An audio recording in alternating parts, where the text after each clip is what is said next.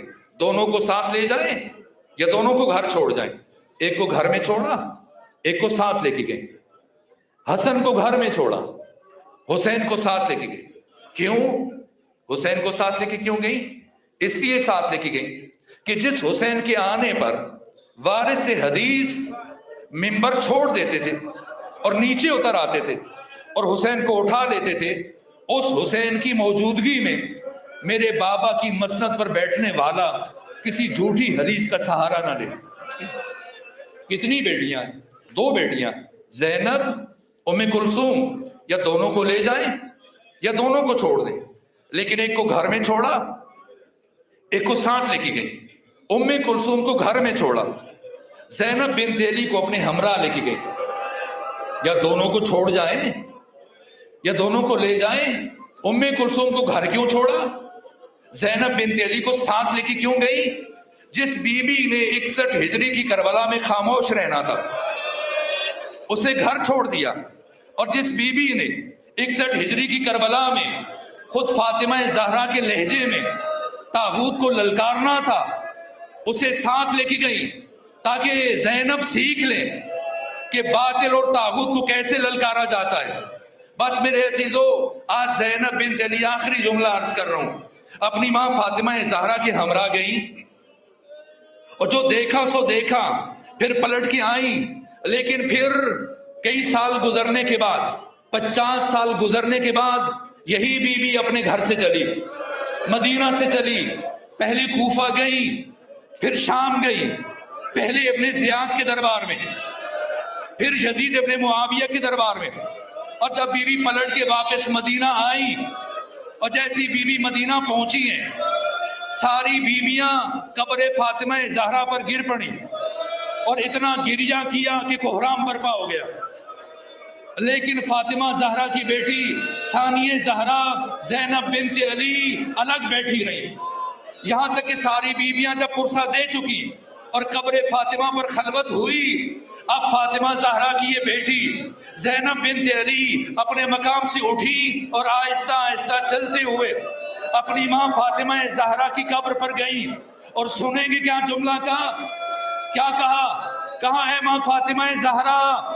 آپ بھی دربار گئی تھی، آپ کی بیٹی بھی دربار گئی تھی، لیکن اے ماں فاطمہ، آپ جب دربار گئی تھی آپ کے سر کے اوپر چادر موجود تھی، آپ کی بیٹی زینب کو ننگے سر یزید جیسے شرابی کے دربار میں جانا پڑ گیا۔ اور اے ماں فاطمہ، میں اس لمحے کو کبھی نہیں بھلا سکتی